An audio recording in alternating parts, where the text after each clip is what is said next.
Tonight, my guest is Dean W. Arnold. He is a journalist and publisher in Chattanooga, Tennessee, and the author of Old Money, New South, The Spirit of Chattanooga, America's Trail of Tears, A Story of Love and Betrayal, and the most recent, Hillary and Vince, A Story of Love, Death, and Cover-Up, which is the primary topic of our conversation tonight. He graduated from Covenant College on Lookout Mountain, that's not the one in Laurel Canyon, that's the one in Tennessee, with an emphasis in history and philosophy. Dean, how are you doing this evening? I'm doing great. If I had graduated from the one on Laurel Mountain, I'd know a lot more. Although I learned a lot from my alma mater. I'm not dissing it. It was a good college. That's right. I remember Lookout Mountain. I remember that name from reading the what's that? The Civil War uh, history narrative. What's his name? Shelby Foote. Shelby Foote. Yeah, I remember reading about Lookout Mountain. Oh yeah, oh yeah. That's a big. It's second biggest Civil War site here. The war between the states, the war of northern aggression, I prefer to call it. So yeah, there you go. So, both of those, you hear those around here. Both of those a lot around here. Yeah. There's also where the Cracker Line was too, right?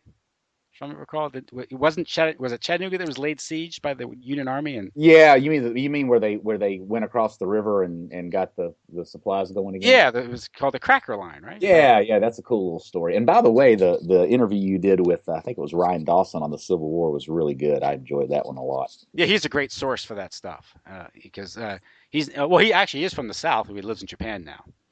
But yeah, he is that was a good interview and kind of setting the record straight on that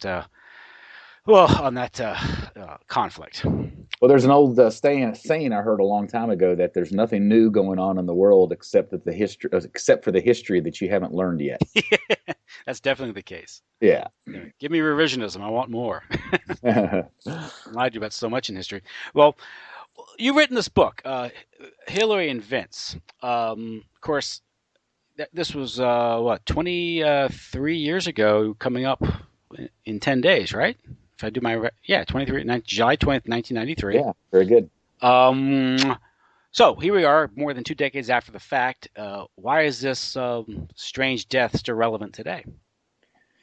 Well, the obvious one is that Hillary Clinton is about to become president of the United States, or possibly, and she certainly is deeply tied into whatever happened to Vince Foster. He was her close friend. Some say her best friend. They were lovers, and then he had this mysterious death. We don't know why he died. There's an immense amount of cover up that she certainly played a part in. So you want to just you want to vet any presidential candidate, so that's the obvious reason. Secondly, I would say it's relevant because it provides a nice micro example of just how corrupt federal officials can be on the ground, at the very primary level. So the people who saw Vince Foster's body, the people who first reported, the 2 or 3 FBI agents who pretty much handled the thing from soup to nuts, and a couple others. It doesn't take too many, and that's one of the reasons why these conspiracies can be pulled off. But they were highly corrupt, and I document in my book the lies, the falsifications, where they add things into the record whole cloth, where people and witnesses say things and they delete it from the record, where they plant evidence, falsify, the gun. They wipe the gun clean from the prints. I mean, we go on and on and on in the book, but I think that's an interesting thing to learn on a micro level. You hear generalizations. The FBI is corrupt. Oh, the CIA is corrupt. Oh, the federal government. And people sort of hear that, but when you tell us a specific story, well, Vince Foster died, and the first witnesses on the scene saw no gun. The second witnesses on the scene saw a 9mm square large gun, and the third people on the scene, or the FBI said the official gun on the scene later, was a 38 caliber revolver, which was completely different from the other two. And so when you talk about that, now you got a specific story where you've got a real liar, and it kind of makes you raise your eyebrow. And so I think those specific stories are important. Now, one kind of interesting thing to note is that the main FBI agent on the scene for this incident, his name was Larry Monroe, was also the main spokesman for the FBI for the Oklahoma City bombing. So these characters keep cropping up again and again and again. And so it doesn't take too many of them. You know, you could have 5 or 10 of these guys who are just corrupt to the core and willing to lie and do whatever they need to do. And they're just kind of hands-on on these various things that come up. And a lot of deceit and a lot of injury and harm can be done to the American people. And I think, this is what happens with these events now that we're dealing with, whether it's Orlando or Dallas or, yada, yada. Immediately, the feds get jurisdiction. And so anything that the media reports to us, they just get it straight from the feds. And they're like little lapdogs. They'll just take whatever is handed to them and they just accept it and they don't investigate it. They don't even have the ability to investigate it. It's all sealed off and no one can do anything. So this book is yet another example of how that happens. I think it's always good to be reminded of that. That's an interesting point. This is the closed loop that's established. I think Patrick Henningsen at 21st Century Wire gives a good rundown on how that's done. They immediately call it a terror event as opposed to like a local act of crime, criminal act of crime, which would mean that local authorities. You got the coroner coming in and the medical examiner coming in, and you got the local police and the detectives and all these constitutional offices need to come in and actually deal with it. And these are people you know and trust, and these are people you've elected at office, and these are people that you can somewhat vouch for their credibility. Yeah. Now we just got a bunch of spooks in the Pentagon. With no accountability to the public, really. Right. Essentially, yeah. And again, what happens with some of these events, and this again, it is the Foster case again is a good microcosm or an example of how these things can be controlled by relatively few people, because you're dealing with top-down, command control situations like the FBI, where people just follow orders and they're not going to buck the system because a lot can be done to them. Whistleblowers aren't treated very well in this country. It's very easy to control if you have key people controlling the investigation, especially when you federalize it, which seems to be almost automatic these days, without any regard for, for jurisdiction, states' rights, or federalism. Anything, it's just automatic. Yeah. The third answer for your question is why is this book relevant? A good part of the story, I trace the saga of the first witness on the scene. He probably was the first witness on the scene. It's disputable, but his name's Patrick Knowlton, and he came to the park. He needed to take a leak, and he gets out and he sees this very sinister man staring at him, and kind of gave him this get the hell out of here look, or something may happen to you. But he had to go so bad that he just kind of tentatively crept over to where he could do what he needed to do. Yeah, and he noticed, what kind of car was next to this guy, which was a light brown early 80s Honda. And that was about it. He was glad when he finally left that nothing had happened to him. And then he gets home and he hears that the Clintons' good friend, White House counsel Vince Foster, had been found that night dead in the park and by gunshot. And so he talks to his girlfriend about it. He wasn't even going to remember the whole incident until that happened, when he heard that on the evening news. He tells his girlfriend, he's like, well, she convinces him he needs to call the park police or tell somebody. So he makes a phone call that evening, and the official he talked to just didn't sound interested at all, and that was it.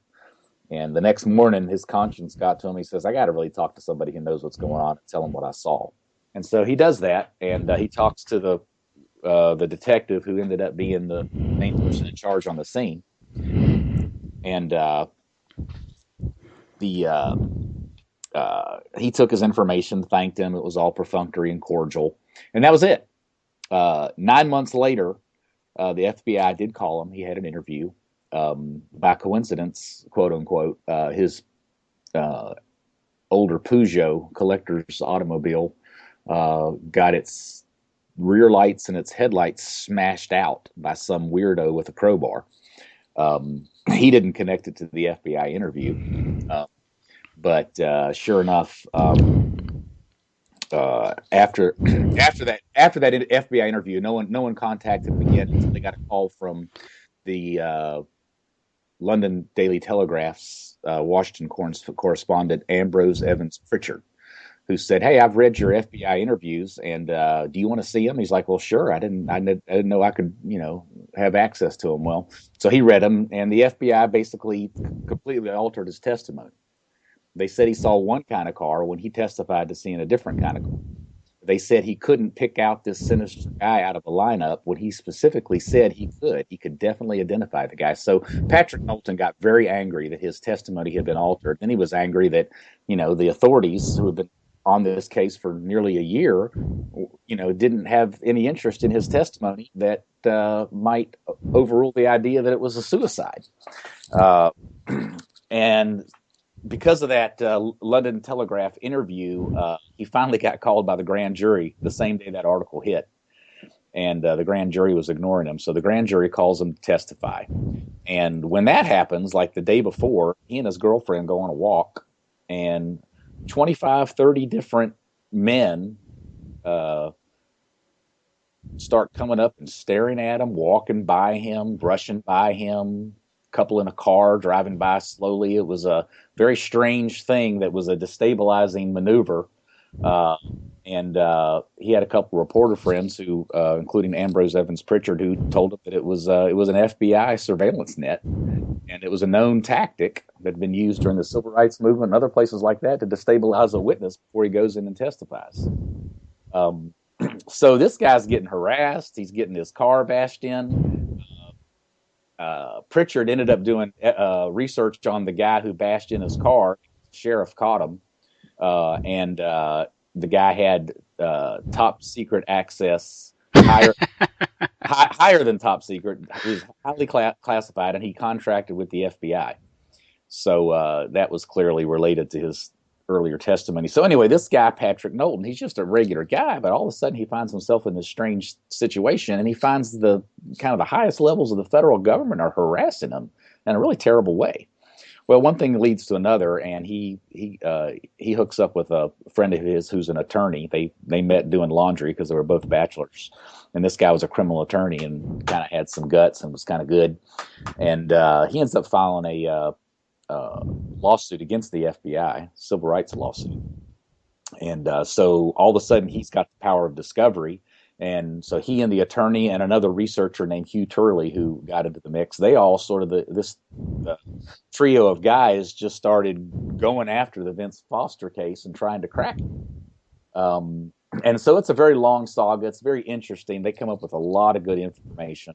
Long story short, their case goes to the Supreme Court, but the Supreme Court won't hear it. But they did file a motion to have their 20-page report that basically contradicted all the facts that Ken Starr laid out in the Ken Starr report on the Vince Foster supposed suicide. They laid out all the facts that Ken Starr's report was basically erroneous and false. And the 3-judge panel who appointed Starr approved tacking on Knowlton's appendix to the end of the Starr report. So the official record now, basically, if you read it, it's very compelling that Vince Foster was not a suicide. Starr was very upset about it. He personally wrote a 9-page letter really pushing the judges not to allow Knowlton's report to be added to the official Starr report, but the judges overruled them.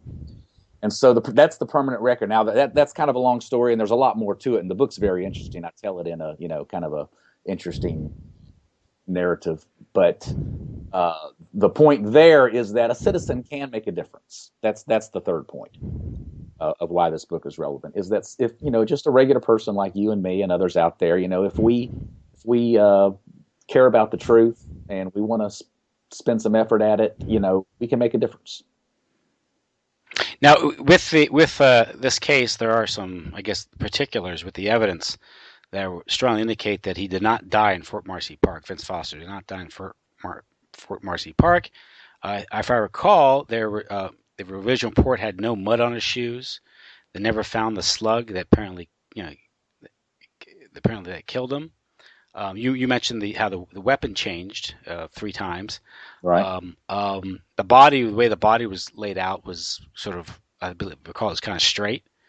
And the way he would have, if he had shot himself, the body would have fallen differently. Um, and didn't also wasn't there also a witness that saw people running away from the scene? Yeah, the first medic who came to the scene Yeah.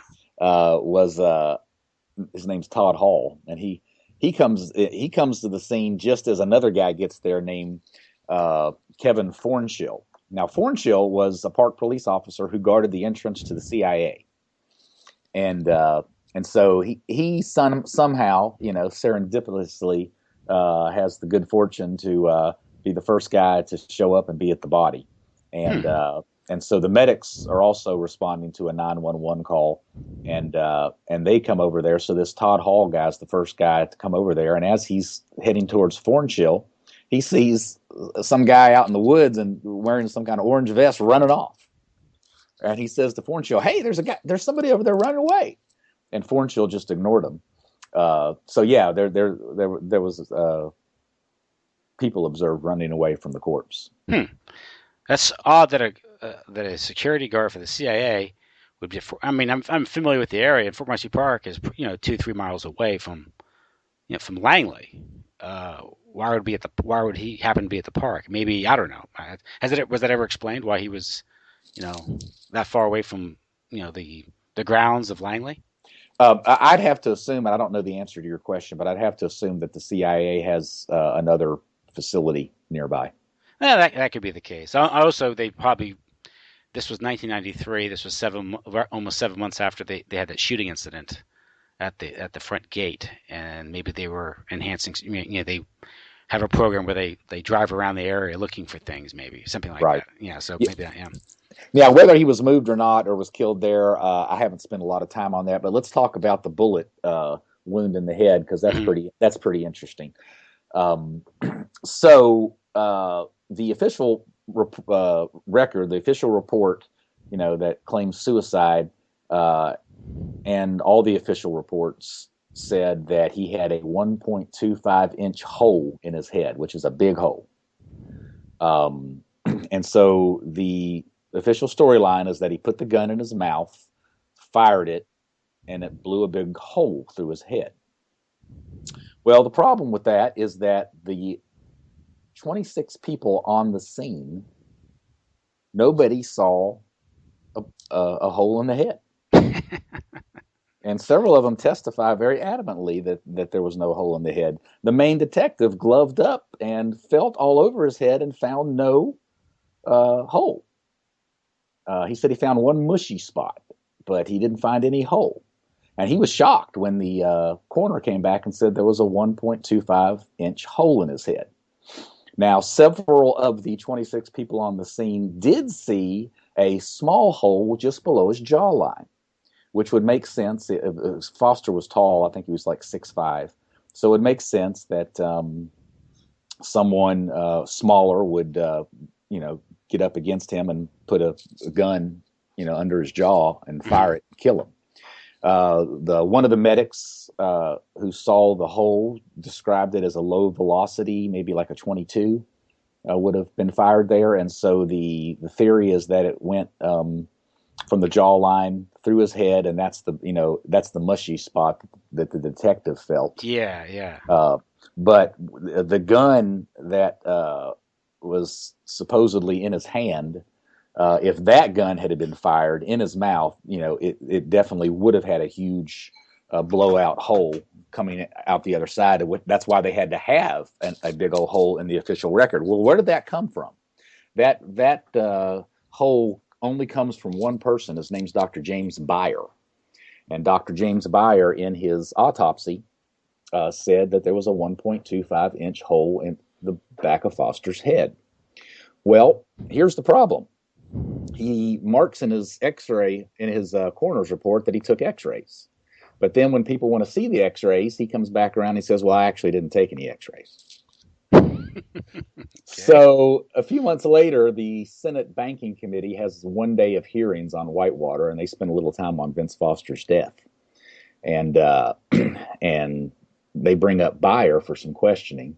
Most of the senators, as those hearings typically go, it was kind of political and there wasn't much going on. But there was one senator who was really bird dogging at Wells, Louch Faircloth from North Carolina, and so he brings up Dr. Beyer, Dr. James Beyer, and asks him. He says, "Okay," he says, you said in your report that you took X-rays, but then you say you didn't take X-rays. Did you or didn't you?" And he says, "Well, I didn't take any X-rays." Well, he says, "Why did you mark that you took X-rays if you didn't?" He says, "Well, I thought I was going to take X-rays, but we were having problems with our X-ray machine, so we ended up not taking X-rays."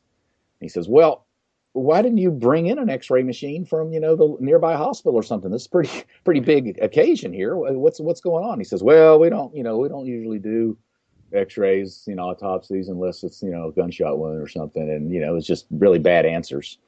And then Faircloth says, why? He says, "We have a report here where the park police said that you told them you took an X-ray, and you told them the results of the X-ray, that the X-ray showed no bullet fragments." He says, "How can the park police report that when you didn't take an X-ray?" And he says, "Well, I don't remember them telling me that." He says, "Well, they definitely do. It's on the record." He says, "Well, I have no explanation then." Well, that's just a really, really scary interchange, and but that's the only proof, alleged evidence that we have of this exit one. Well, let's talk about Dr. James Beyer. He also had on his record, and this is stuff that Knowlton and his team dug up as they started doing research on this guy.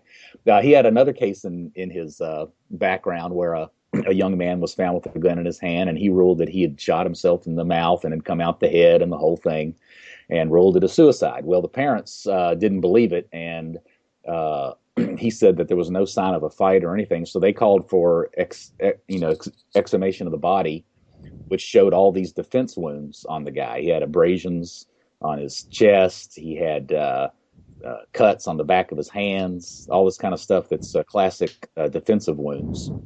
And then it turns out that he was a DEI informant. And anyway, it was just one bad thing after another. But his case got retried, and it was shown to be a murder. I forget who the murderer was. They found the murderer. I don't have that handy. Then there was another case where Beyer did the same thing. He declared a case to be a suicide, and the parents were upset again because they didn't believe it. But then the guy's girlfriend ended up confessing to the murder.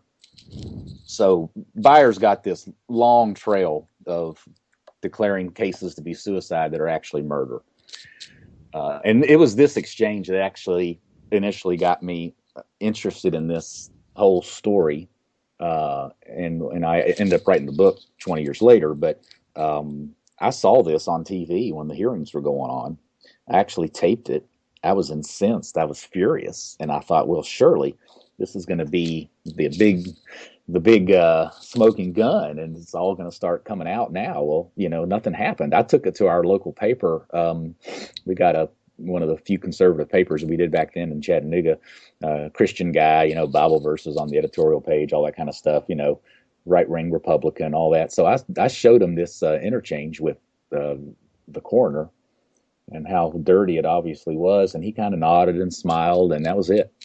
And I just like, wow. And so it caused me to really start researching the whole thing and being very interested in it. But it wasn't until about 15 years later, 12 years later, that I found myself in the D.C., Baltimore area. I was living up there for a while, and I came across a friend who was a friend of Patrick Knowlton's sidekick, a guy named Hugh Turley. And I was like, I'd like to meet those guys. I've always been fascinated with their plight. And so I did, and I was in between gigs, and I needed to work on a good project. And so I spent several days with those guys. I learned all about their story. I got all their research and information. And so I decided to do a documentary on the whole Hillary and Vince story. And I wrote this treatment for the documentary, which ended up being this book. I put 300 footnotes in there and everything. I wrote it like a book. I'm glad I did. But it was supposed to be a documentary, and that was in the early fall of 2007, as Hillary is about to become the nominee for the Democrats. And just as I wrote the thing and I was about to go raise money for the documentary, she suddenly plummeted in the polls, and some unknown guy that no one had ever heard of, named Barack Obama, all of a sudden just rose to the top and was just like undoubtedly going to become the nominee. And once that was the case, I couldn't raise money for the documentary because it's like piling on. She's already out. So it just sat there for 8 years, and I had a friend about 3 months ago say, "You going to do something with that Hillary documentary?" And I was like, "Well, I don't know. It's been a long time." And I pulled out an old box out of the basement, and dusted it off, and started reading the manuscript. And it was like, "Hey, this is good." And I read the next page, like, "Hey, this is really interesting." Now, yeah, this is. I hope I footnoted this. Oh, yeah, there's some footnotes. Oh, good, good.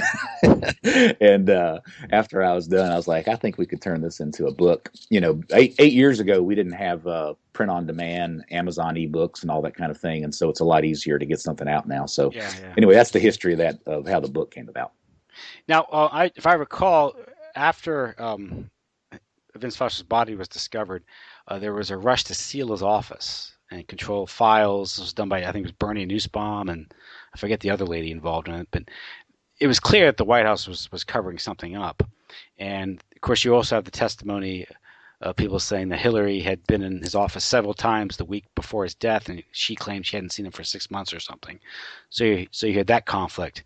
And this type of inconsistency would, I guess, mark Hillary Clinton as perhaps a suspect in his death, or at least being involved in it. Yeah, connecting Hillary to the last days of Vince Foster is a little bit tricky. She did call him 3 times or 4 times through her chief assistant, Maggie. Was it Maggie Williams? I think it was Maggie Williams. Yeah. Yeah. And so that's on the record. And she testified that she hadn't seen him at all a month before he killed himself. But another White House staffer testified under oath that she was there at least 4 times, but she was out of town a week before he died. Mm-hmm. She was the G7 in Japan, and then she was in Los Angeles, and then she was in Little Rock. And so she does have the alibi of not actually being there, although she was making phone calls to him via Maggie Williams. Mm-hmm. But yeah, that's a bit of a labyrinth. But and we can get into all that. Well, if it were some type of high-level assassination that was ordered, obviously she wouldn't be the trigger man. Exactly, right. Someone rid me of this meddlesome priest. That's how it works at that level, and the word gets sent down. But of course, in your book, you detail that you seem to think that Hillary and Vince had a relationship, had an affair, right? And so there's that. And I've heard that from other sources as well, that they were a couple for a while, and something happened where because some people say that she dressed him down or something, or made him depressed, and that contributed to his death or something. I've heard that to his quote suicide. That's one. Yeah, and I looked at that here recently, the last few weeks, but then I've sort of been educated about that we need to stay away from that, because that's a couple of FBI officials who were associated with the case. One of them is kind of a known liar. Mm-hmm. It looks like it's just kind of potentially disinfo to make it look like a suicide. Yeah, Hillary was mean to him and dressed him down, and that's why he killed himself. But Hillary, they talk about these meetings, but she wasn't really in town the week before, so there's that. Here's the connection between Hillary and the murder. First of all, here's the main connection, in my opinion, is that she was very close to him. She was his lover. They were best friends, all this kind of thing. And then clearly his death was covered up. He was murdered, and it's just clearly a cover-up. You can't deny it after you do some research or you read my book or whatever. And so the question is, why, if Hillary was so close to him, has she not tried to find out what happened to Vince Foster. Why hasn't she tried to get him justice? Why did she let her close friend and lover just get offed Yeah. and allow this cover up to take place? And that's the real question. I think, we can't really say she was the trigger person, like you say, and we don't even know that Vince Foster was killed because of something related to the Clintons. That it's likely, but he may have been involved in just some high level drug running or some really weird stuff that wasn't quite related to the Clintons, but it was so bad that he got killed for it. And why wouldn't Hillary try to look into it? Yeah. That's really the question for me. That's the least harmful thing that you can say about Hillary in this situation, is that she didn't care that her best friend got killed and there was a huge cover up and she never did anything about it. That's the best. The worst is that she was actually involved in the killing. Now, he apparently was at the White House that day, that afternoon, and left, but there's no record of him signing out. Yeah. And there's targeted questions by the senators to the two FBI agents about that, and they would not say how they know Foster left at 1:15 because they didn't check the logs of the Secret Service guys that track the cars coming in and out of the White House. The FBI interview where Foster's wife talks about how Foster supposedly drove his two children to the White House that morning. Part of that's redacted. So if basically that interview implies or indicates that Foster did drive into the White House parking lot, then that would create a real problem as to why we don't have a record of him leaving the White House. So, yeah, that's all part of it too. Let's talk a little bit about why he got killed. Can I move it to that? Oh, sure, yeah. The motives. What if he was murdered, and there's a strong case to be made for that? Why? Yeah, well, he talks about Nussbaum. Bernie Nussbaum was the chief White House counsel, and Vince Foster was deputy White House counsel. Well, they found in Nussbaum's safe a couple of manila envelopes sealed. One said Waco, and one said NSA. They were both put there by Foster's secretary. She testified that Foster had her put them into Nussbaum's safe. So in my book, the first theory I put out there, I don't think it's the best one, but it's just worth considering, is that he mentioned to several people that he was very concerned about Waco, and his wife said that it really tore him up to see those children die.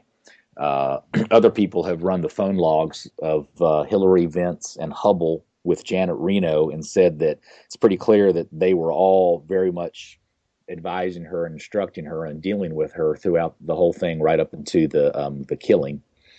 And he was his secretary testified that he was working on a memo about Waco that morning. So that and the top secret folder that says Waco in the safe and some other things like that have caused some people to speculate that he knew some things about Waco and what really happened and what the military did that was unconstitutional and very dangerous, and so that there was some people high up in that apparatus that didn't want him squealing about that, and perhaps his conscience was getting to him about what the military had done in that situation. So that's the first theory. The second theory has to do with Foster's connections to Mena, Arkansas. Most of your listeners are probably familiar with this, but part of the Iran-Contra affair that's completely documented but was never talked about on mainstream media is that while, yes, the U.S. military was taking weapons down to Central America and helping out the Nicaraguan Contras in that way, they were coming back on the planes or whatever, they were bringing the weapons down there, and they were coming back with loads of cocaine, hundreds of millions of dollars worth of cocaine that were being sold in America, and the money used to finance the black operations. And Vince Foster was involved in that. And we know that for a number of reasons, but Ambrose Evans Pritchard in his book details it a good bit, and talks with the wife of a security guard for the Clintons who was running drugs back and forth from Mina and running money. And she saw the money. She talked to her husband about the drug running in Mina, and he told her that Vince Foster was the one who was setting it up. And Foster was involved in a lot of clandestine stuff like this. He was the Clinton person for Whitewater and all those kind of papers and that sort of thing. But anyway, if he was involved in that kind of high level drug running for the U.S. government, that could be part of, why, what was he saying? What was he doing? What was he about to blow the whistle on? Perhaps, I don't know. But another interesting fact is that Ken Starr, who did the final investigation on the Foster case, and of course worked very hard to make sure that it wasn't actually investigated. He actually has a background legally in setting up the legal framework so that operations like Mina and Iran-Contra could take place. In 1982, he was the chief assistant to Attorney General William French Smith, who drafted basically not legislation, but basically an agreement, a framework between with the CIA.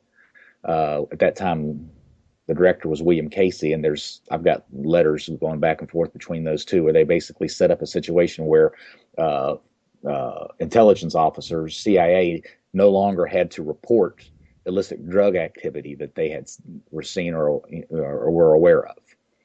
Before that, there was an obligation to report such things, but now in '82, that was taken away, which allowed them to just roll up their sleeves and get involved in something as terrible as Mina and not be held legally liable for it. That's interesting. Ken Starr's involvement in that, because he was somehow involved in the facilitation and importation of illegal drugs into the country to fund this deep state operation, which anyone who's familiar with the CIA and clandestine services and its predecessor, the OSS, knows that's been going on for a very long time. But Ken Starr is a nephew of Cornelius Vander Starr, who was also known as C.V. Starr, who passed away in 1968. But he was an American businessman, he's also an OSS agent, and also founded the American International Group, AIG. His Starr company became AIG, and that was kind of known, now it's kind of known as the CIA's insurance company. Amazing. So these connections, it's kind of funny why he would be he would replace Fisk, and I guess produce this limited hangout, the Starr Report, which would whitewash the Vince Foster death, and also not look too far deeply into Mina, but focus on this Lewinsky scandal, which was salacious and got a lot of attention, but diverted attention away from a lot of other worse things that were going on during the Clinton administration and before, by the way, which might explain the cover-up, because Mina connects the Clintons to Iran-Contra, Oliver North, the Reagan-Bush administration. So you see the bipartisan nature of these scandals. Right. People don't know that the Bushes and Clintons are partners. Yeah, was it Terry Reid, or I think it was Terry Reid who testifies that he was at a meeting at Mina that I think was attended by George H.W. and Bill Clinton and Ollie North. I think they were all kind of like in a bunker or something. Yeah. And because he was one of these, these piss and vinegar patriotic people doing intelligence work until he saw what was really going on. A lot of these people who do this stuff are true believers. They're fighting the good cause, and they don't realize they're just pawns in this, this game of, elitist, New World Order CFR game of drugs, fomenting revolution, wars abroad, and just making the world a hellhole so they can profit off all the suffering. So yeah, it's always hard to tell what little factoid is going to kind of push you over the edge or kind of get you to the next level. And one of the ones for me was I can't remember where I read it, or maybe I heard it on one of your interviews or something. But the Skull and Bones, way back when, was involved in the opium trade in China. Oh yeah, that goes back to the 1830s. That goes back to the establishment of the American elite. You know, So that was just one of those factoids. For me, it's like, wow, this has been going on for a long time. hmm Interesting. I want to also mention real quickly, because this is really important part of the book and important for people to hear, and that's the story of the main prosecutor for Ken Starr in their Foster investigation. His name was Miguel Rodriguez, and he was hired. He was immediately hired when Ken Starr was appointed to investigate the Foster death. They found him in Sacramento. He had been involved in prosecuting gangsters and the mob and that sort of thing. And he was younger, Hispanic, obviously, and was kind of a left winger, wore a leather jacket on the weekends with an earring, and there was rumors that he was maybe a little soft, maybe even gay. But he was the kind of person that they like to appoint for these sort of things because maybe blackmailable, whatever. hmm Um, so he starts looking into the case, and but he starts doing a really good job, and he starts calling witnesses to the grand jury, and he starts uncovering this stuff, and he realizes that this thing's a murder. It's not a suicide, and he starts moving forward on it very, very swiftly. Well, he wrote a 30-page memo listing all the evidence and all the stuff we've talked about today. It's all basically in this 30-page memo. And he sends it to Starr, and basically Ken Starr is like a judge, and he's like a chairman of a board way off somewhere, off, not hands-on. And so he's got like a staff of 200, so he's not really hands-on this stuff, but he's got a number 2 man, a number 3 man, who are kind of more hands-on in the situation. Well, when they find out that Rodriguez is really starting to crack the case, they freak out, and they start confronting him. They start threatening him. They start throwing chairs around in his office. And one of the guys, the number 2 guy in the Starr investigation, was a guy named Mark Tuohy. It's spelled Tuohey. He was a big Democrat, and he was absolutely terrorizing Rodriguez and telling him he could not proceed further.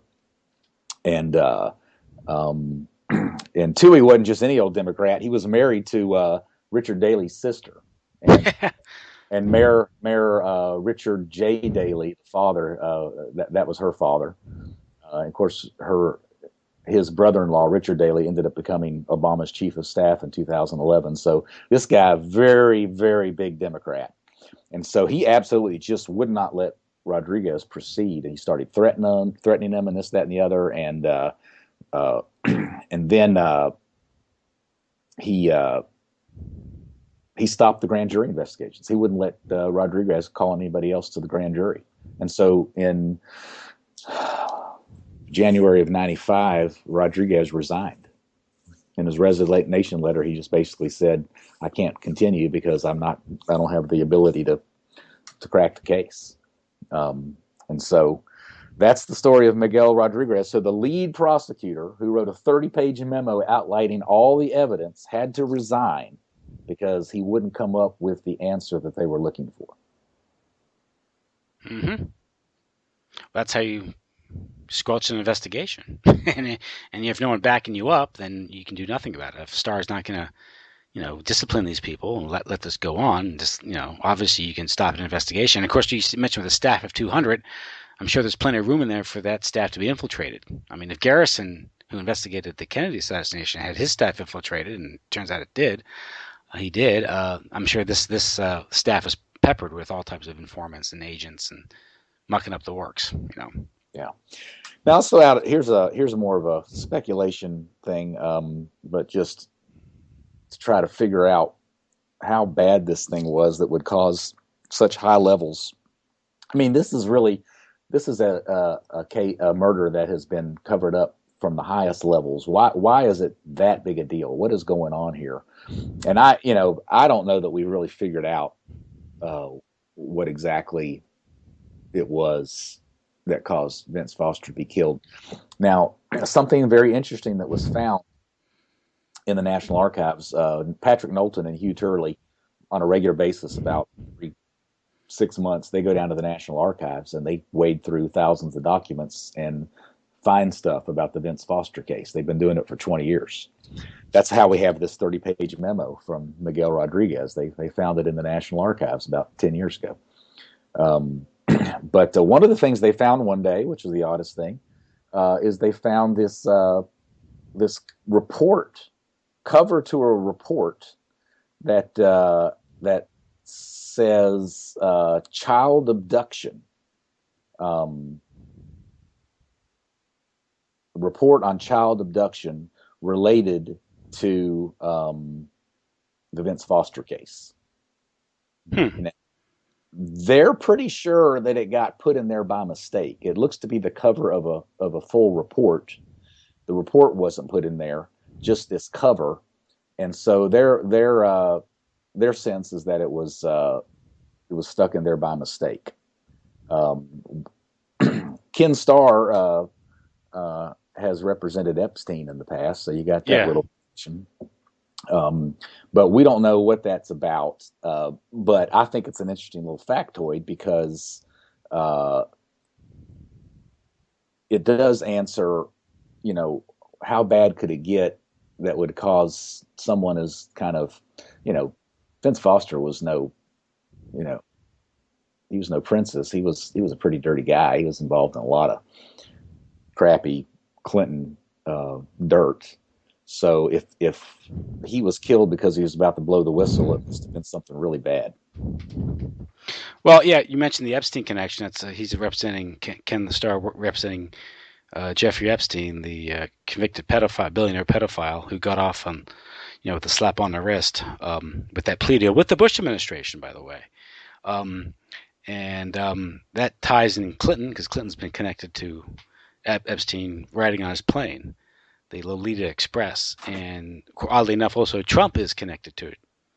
He sure Epstein. is. So might be why this is one of the scandals that Trump doesn't mention on the campaign trail, but also why the Republicans stay away from it. And this is how these things work: is they implicate both sides, and that's kind of how the system is controlled.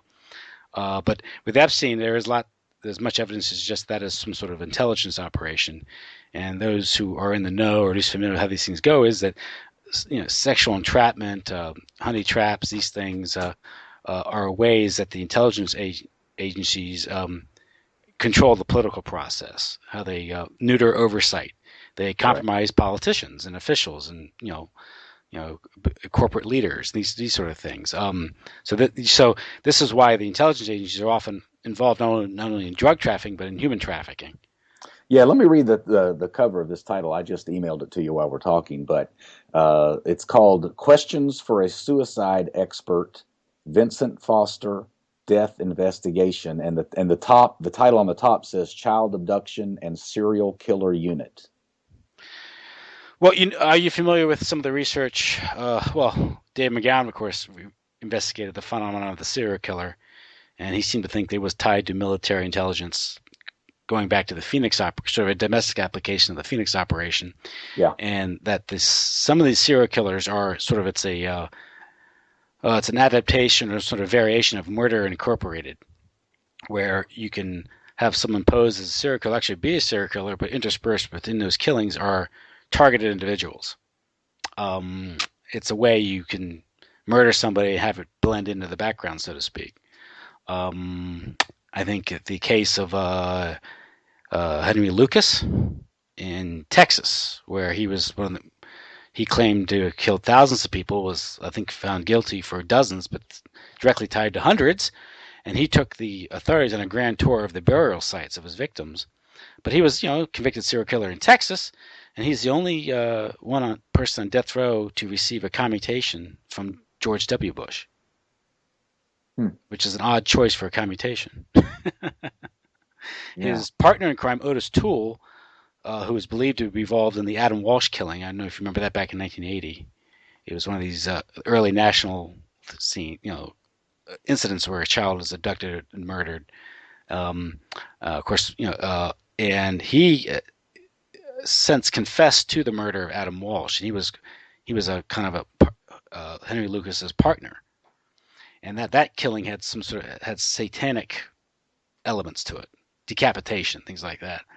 Um, these things are thought to be one thing. It can be a murder incorporated thing. It also could be a strategy of tension, Yeah, where legit, kind of like the mass shootings now. mass I shootings. think, Yeah, yeah, McGowan kind of argued that the serial yeah, killers phenomenon, which interestingly, it kind of ended, kind of like the yeah. uh, moon landing It suddenly ended. stopped. The serial killers kind of sort of stopped, Yeah, and it now was. we're into mass shootings on a regular basis.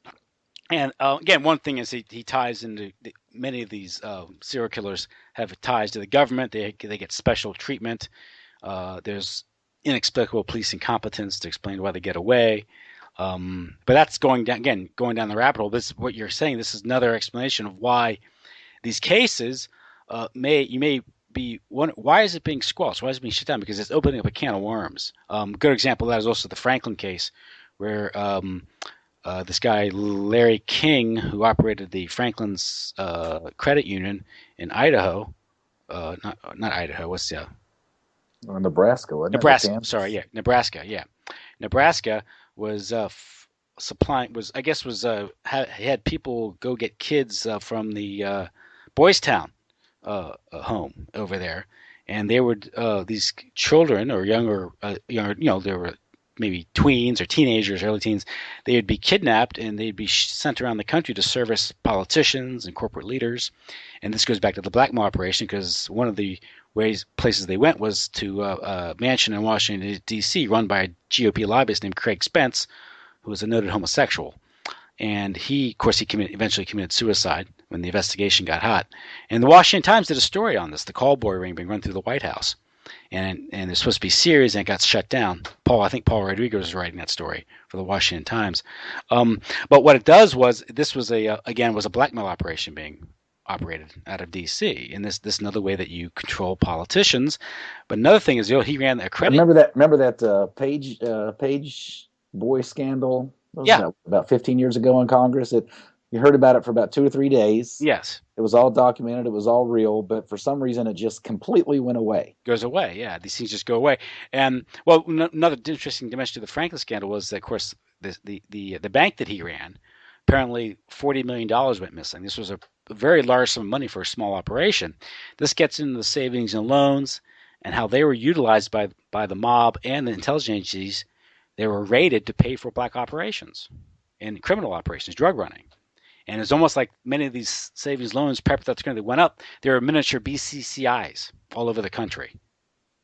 And this involves the Bush administration, the first George H.W. Bush administration, who orchestrated the bailout then.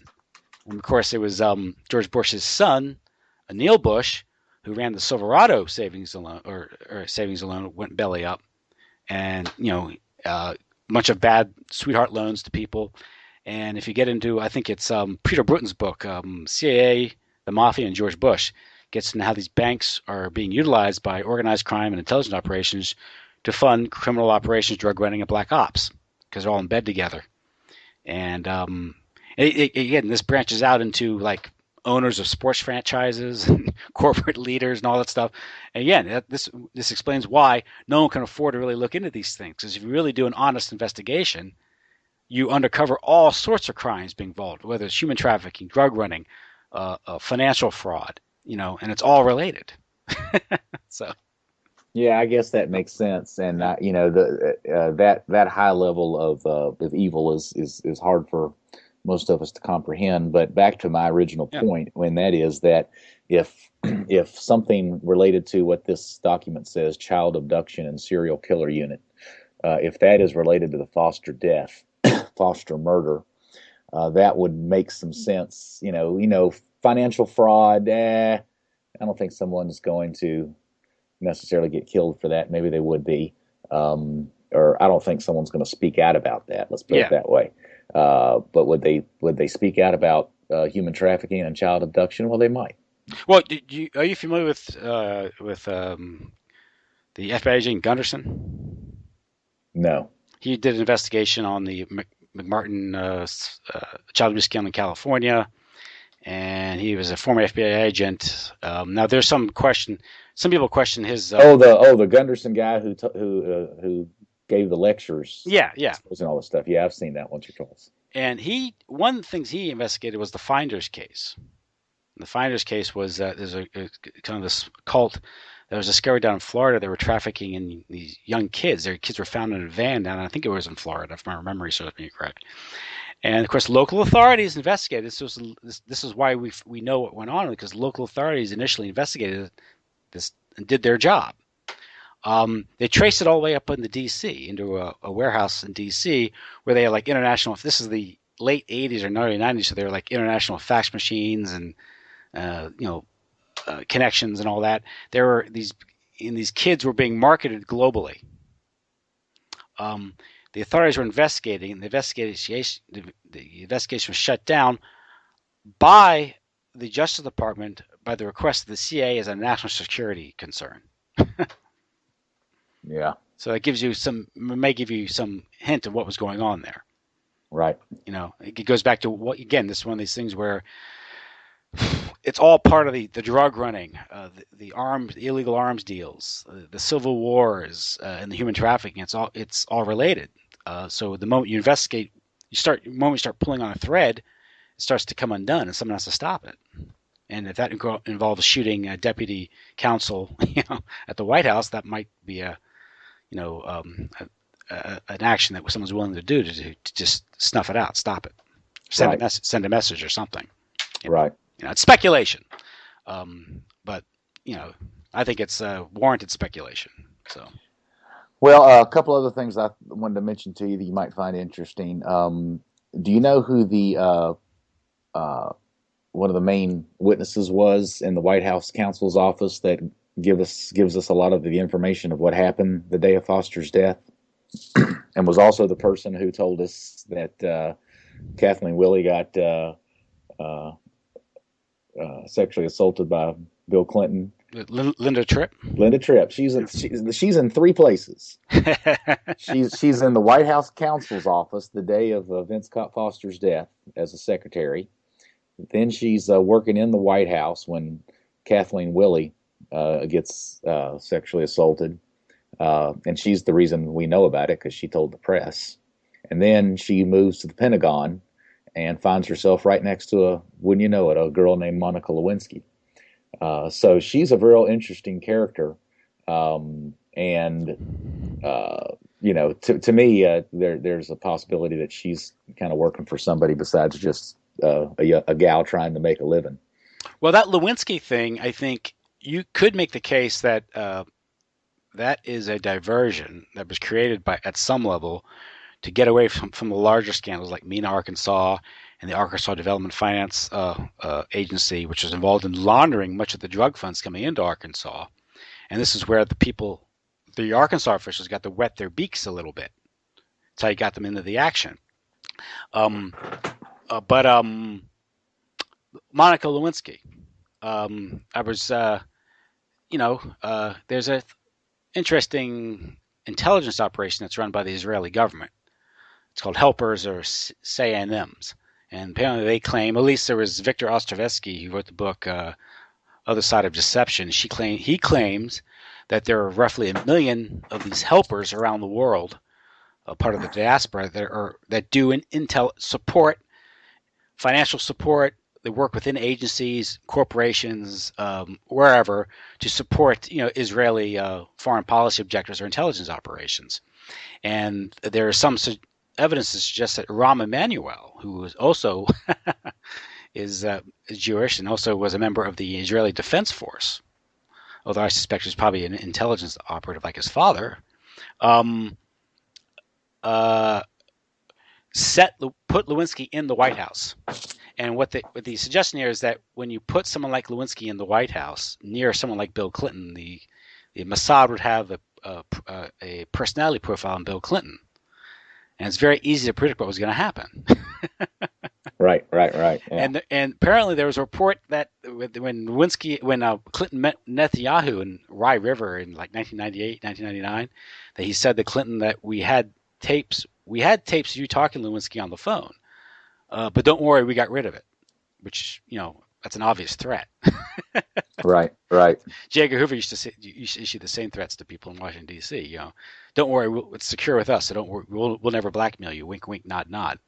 right. Um, so what I'm saying is that there's evidence to suggest that perhaps Lewinsky was set on Clinton to compromise him, and at some level, when the scandal broke, maybe someone saw the opportunity to divert it to this salacious sex scandal and get the Whitewater investigation away from where the real sexy stuff was, which is drug running and murder in Arkansas.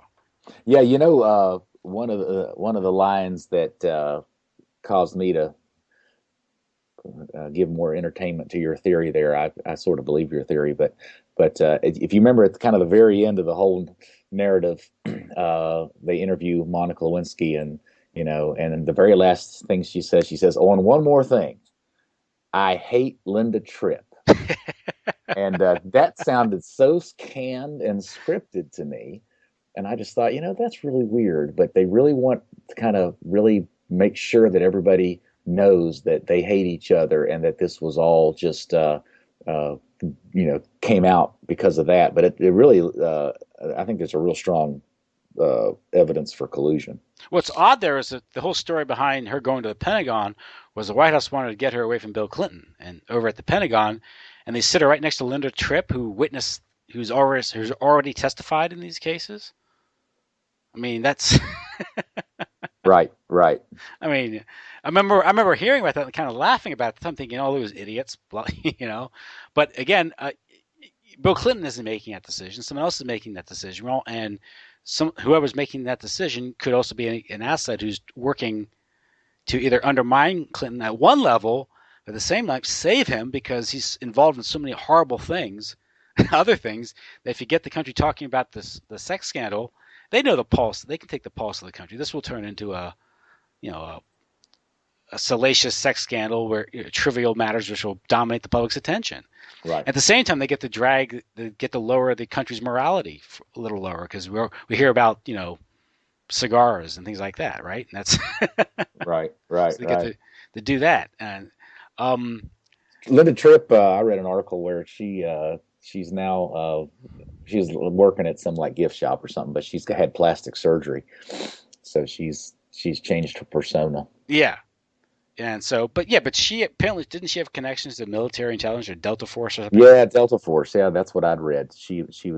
That's where her roots came from. So, yeah, all that is an interesting thing. So I just wanted to bring up the Linda Tripp thing. That's kind of interesting. Well, another thing, because you got to consider these things. Nothing is as it seems. We have to consider this, especially. Also, another part of the story that you might want to have me mention is that so there was question early on if Miguel Rodriguez was gay, and that was one of the reasons he got chosen because he'd been easily blackmailable.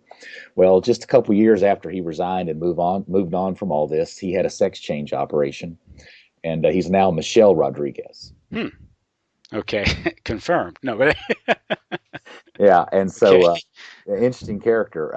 But I actually called her about 2 weeks ago, and tracked her down.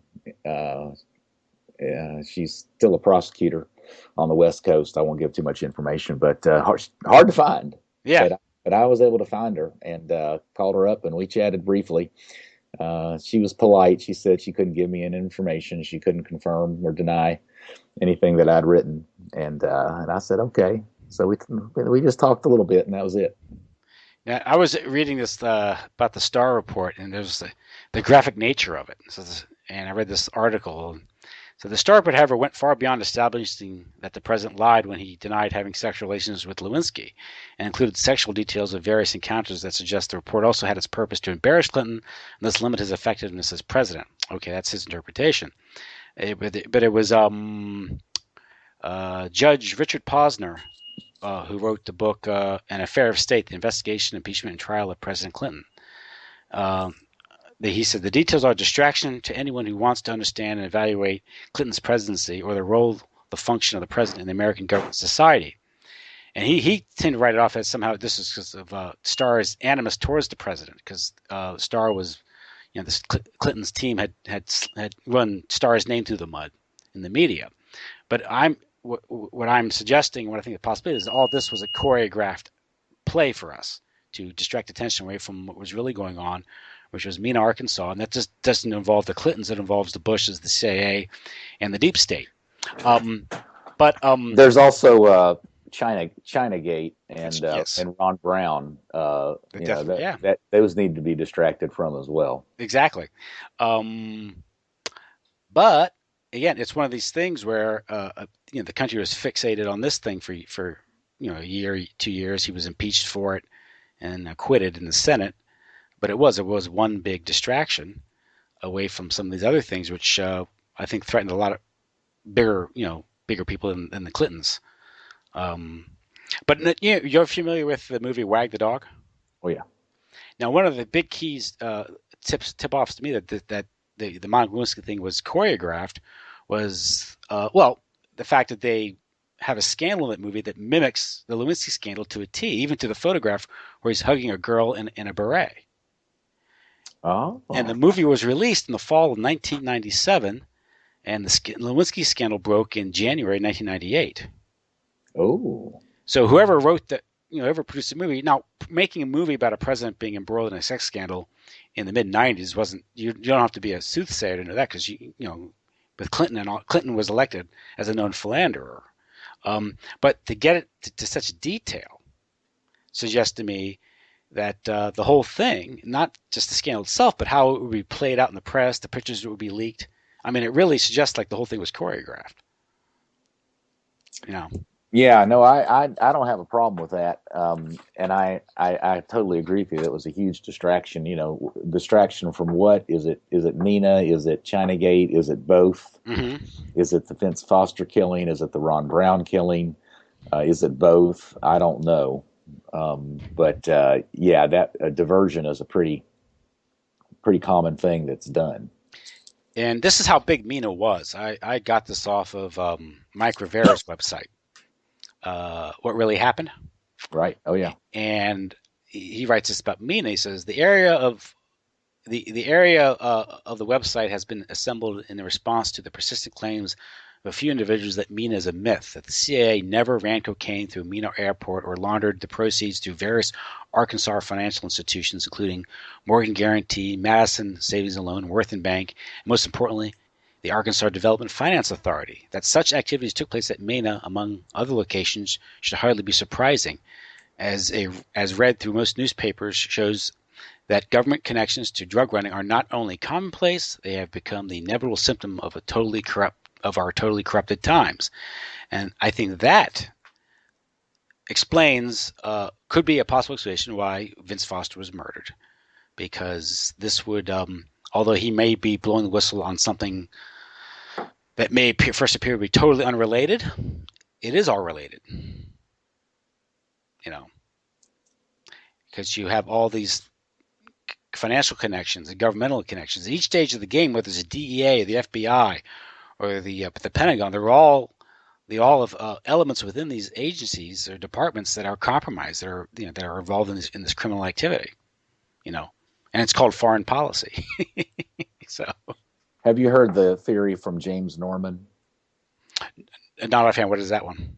He was a editor for Forbes magazine, Mm-hmm. and he had a big investigation where he came up with they were sources off the record, unfortunately, but they were like intelligence forces, CIA, that sort of thing. And he said that Foster, from the very beginning, was involved in crafting the software that Israelis and others used, financial software that had a back end kind of. Is this Inslaw? Yeah, I think it was Wow. called Law first, and then it was called Promise. Yeah, the Promise software. Yeah. Prosecutors, research. Yeah, so Vince Foster was involved in that way back when in Arkansas, and so basically the theory is that there's several maybe hubs for this spy software, and one of them was in Little Rock, and Vince Foster was very involved with it. So, he suddenly gets graduated up to White House deputy counsel. So that's like a coup for the gangsters, and the spies and everybody else that are involved in this thing. So Yeah. so now he's at a much higher level.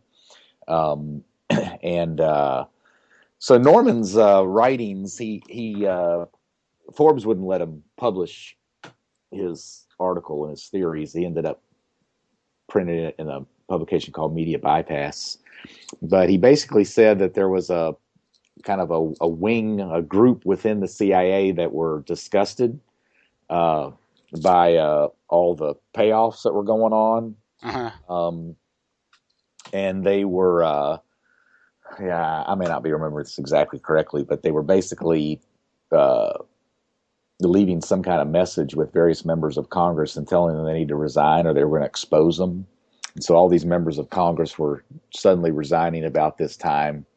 And he had all this another group called the Angel of Death. It started to sound a little weird at some point, but anyway, he connected all this stuff together to Vince Foster and his connection with this stuff, and that Israeli espionage was a key player in it. Well, that's not. I mean, again, if you follow the Promise software and what Danny Casolaro, the reporter who was committed suicide supposedly in West Virginia in a hotel, um, he uncovered what he called the octopus, and it had to do with this Promise software. And I don't know whose feet he was stepping on. It could have been anybody. When you get into this, level of intrigue and criminal activity, it could have been anyone who decided to kill him. But he's not the only reporter to commit suicide investigating these things. You have Gary Webb and how he met his demise, shot himself twice in the head after he exposed the crack cocaine epidemic connection to Iran-Contra and of course Mena, Arkansas, where the cocaine was coming through. These things do branch out. That's the financial angle is particularly interesting because that's where you get into this high level malfeasance and fraud that's going on. Some people who are looking at the 9/11 also have looked into AIG's involvement in that firm Marsh McLennan regarding software and it being involved in vast financial fraud. I didn't find Norman's theory. I'll send you the article on it, but I found it interesting. But it was there. Everybody was off the record. It was all anonymous. Yeah. And then the story just kind of sounded kind of weird when he started getting into the Angel of Death, which was another small group that was, it was some more sophisticated version of putting a banana peel on someone's door knob. Okay. So it didn't quite ring true to me. But what it did ring true on was it was something big enough to make sense that someone like Vince Foster gets offed. If Israeli espionage is part of the equation, that could be pretty bad. Yeah. Now, bring it up to the present now. Of course, we have Hillary Clinton, who's a presumptive Democratic nominee for the president, and she apparently has been cleared by the FBI. They recommend no prosecution for email scandal, and again, this another thing where you have a situation where it's an odd scandal because I don't quite understand how secure emails could be so easily transferred over to a non-secure site. But nevertheless, apparently it did happen. But this involves, the Clinton Foundation, which some people have said is just a foreign money laundering operation disguised as a charitable organization.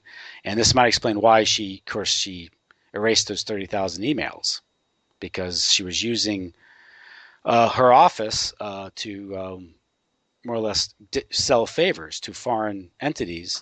Yeah, I don't understand it too well, but something to the effect of put $10 million in the Clinton Foundation and we'll put $1 billion worth of weapons in your military.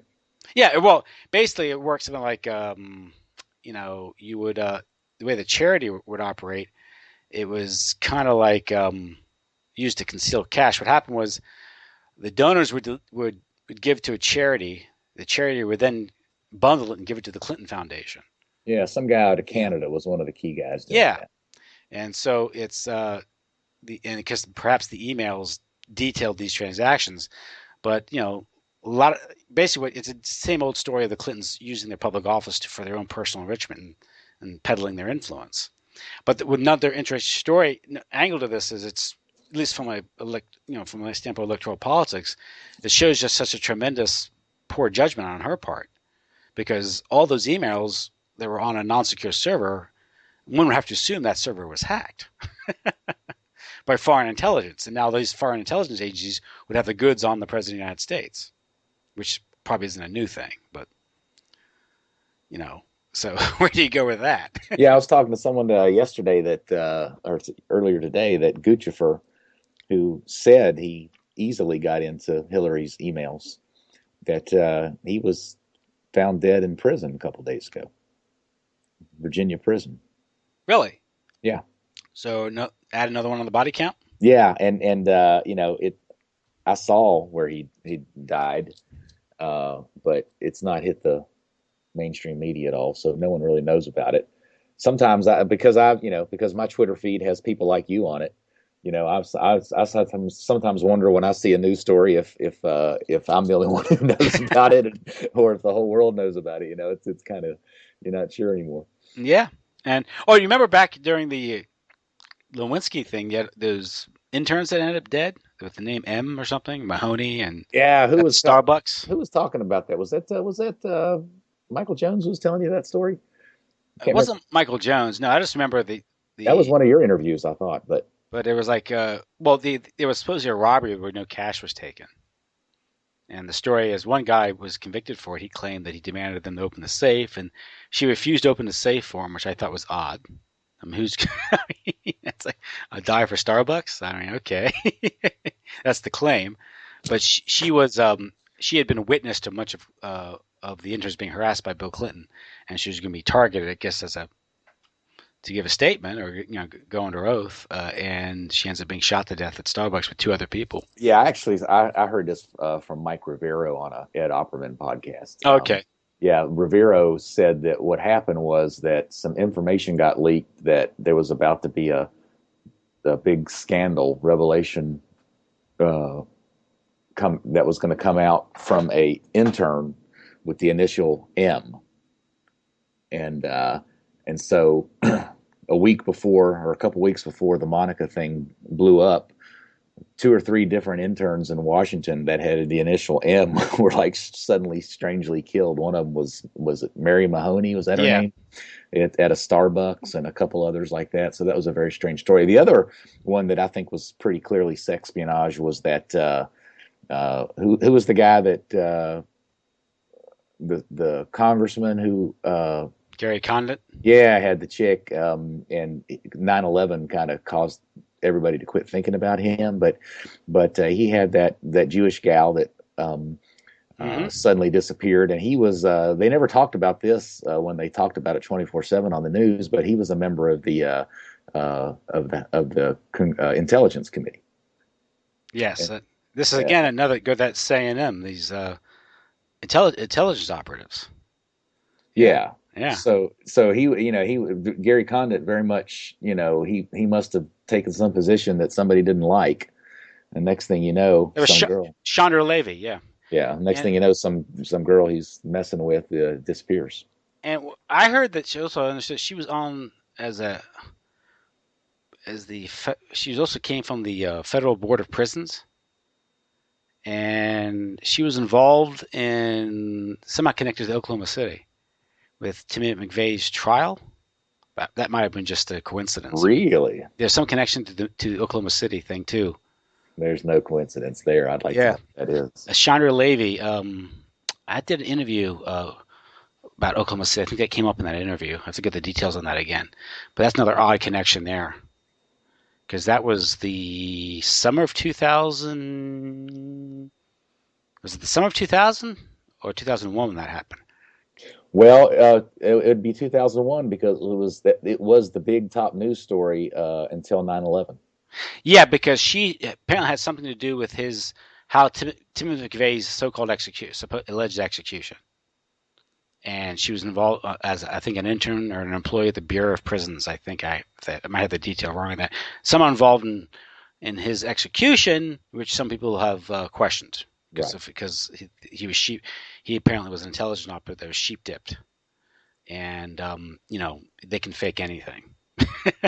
Right. And they didn't have an autopsy, and he was cremated without his family's permission. So there you go. Right. You know. Yeah, back if we'd have had IMBD back then, they might have both been actors on IMDb. Who knows? Wait, I heard a headline today that Bin Laden's son is vowing to seek revenge for his father's death. Yeah, boy, I saw that too, man. I thought, man, that I write movie scripts. I've written a few, and my book is written in narrative form. And so, as a movie script writer, when I saw that headline, I was like, yeah, that's good. Those guys, they're doing real good when they're coming up with the next storyline. That really makes sense. You got to have someone with a good, strong motive, and someone that ties into previous work, and you don't want to just give up all that work, because Bin Laden was a really good boogeyman for them. So yeah, bring up the son. Well, the headline should read: "Son of former CIA asset vows revenge." There you go. Alleged son. Yeah, yeah. I'd like to see that they have some like weird picture, where he's on a beach somewhere, and I guess nothing will add up. But, the angle will be off or something, and Yeah, well, this is not quite related, but it is. But I'm thinking about doing some podcasting myself, and one of the questions I want to start asking various people like yourself, interview them, and that is really two main questions. One is where do you get your good sources? I mean, you just can't watch mainstream TV or mainstream sources anymore. You just can't trust them. I mean, you can look at them, but it's got to come from somewhere else. And so, what are they, and how do you find them? And that's one question. And the second question I have is when you're doing alternative media research and trying to figure out what's going on, like we're doing. What is the ultimate purpose? And it's a philosophical question. yeah, that I think probably comes down in large part to your calling. Where God places you in this puzzle, but it's a difficult question to answer. It's kind of like the old question: why do you heal people? Why do you pray for someone to be healed if we're all going to die anyway? I mean, there's an answer. There's a theological answer there, and there's a good answer, but it's not easily answered. Yeah, for me, it's a form of therapy, maybe a little bit of vanity. But you take in so much information over the years, you got to start, I guess, spewing it out again with your own interpretation.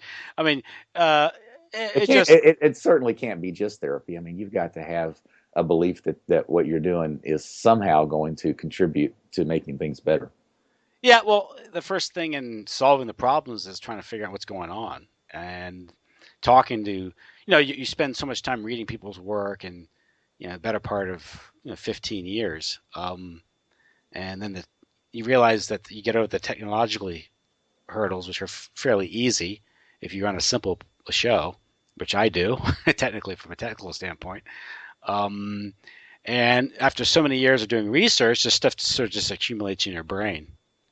And you're able to kind of see the bigger picture and understand things. This is why I have to have some sympathy for people who don't understand these things. They haven't either found the time or taken the time to look into these things, because it's very hard to connect the dots and understand the bigger picture if all you do is relying on mainstream media or academia, establishment sources for the information, which are designed to deceive you and misinform you, get you asking all the wrong questions. And I run into that too, because you realize when you come across talking to people who really don't look into these things, they really have a fundamental misunderstanding of how the world works. And these are people who are fairly successful in life, But as I think it was Upton Sinclair said, it's difficult to get a man to understand something when his paycheck depends on him not understanding it. Well, yeah. And we have our system I think where a lot of people are running around doing nothing of any value, making money doing it. And that's why I think Buckminster Fuller said that, how you have too many people just doing worthless work, especially here in the United States. And they, whether, that's, lawyers and bureaucrats and judges and officials and people servicing those industries. So we're living in a system of it's almost like we're living in a system of just one lie after another, just one deceit after another. And when you start investigating, looking into it, and pulling on those strings, and it starts to unravel on you, um, that's how I felt when I started. I said, I have to stop just thinking. I have to talk to people about these things. And if I'm talking to them, I might as well record it, and put it out on the internet, and let other people listen to our conversation. But what is the degree to which you think it might make a difference? Are you under any illusion that that our society could be a whole lot better and be free of these lies, or are you operating under some form of, this is just a small light that I can shine, and a remnant of us can hold on to the truth before Jesus comes back? Well, let me quote George H.W. Bush: "1,000 points of light." No. Right, right. um, I think the only hope that has is if you get so many people talking about it, you might have some impact. Whether it's, if you're not reversing the course, you're delaying it somewhat. And much about life is delaying the inevitable, right? Right. Well, No, yeah. there's some Yeah. value to that. And it's not really given to us how these things turn out, other than the fact that if you are given some insight into what you think is the truth, I think you have an obligation to speak it. And I'm not saying I have a monopoly on the truth. That's why I say what you think is the truth, because my views of things change as I gather the evidence. So I'm always open to revision of my ideas of what's going on or my view of the world. You know. So So you're motivated, not so much by whether or not it's going to change society, but just as a human being, you're committed to truth, and so you're going to tell the truth, and you yeah, have because to tell the I don't truth. know. I don't know how it works out. I don't know how it all turns out. That's a good Uh, answer. I do know how. I mean, it's like these people who are obsessed on the end times, or Armageddon, or the end of the world. So, well, the world's going to end for us individually, no matter what. I mean, we know that. I mean, we all die. So whether it's all at once or individually, Many Armageddon. yeah, yeah. Well, I mean, so you're faced with the reality of mortality, right? Hmm. Or demise, and what are you going to do with your time on the planet? And most, I can understand why people want to stick their head in the sand and just want to raise their family and not think about it. I run into that a lot, and that's the emotional. I think the emotional hurdle many people have. A lot of it is also pride. They don't want to, talk to someone in their 50s and have their worldview shattered. They want to admit that they're clueless about many things. But Right. and if you've we've had so many generations brought up on complete BS about history, about politics, and everyone gets excited about elections. But if you when you look into things like Mena, Arkansas, drug running, human trafficking, uh, uh, sexual blackmail,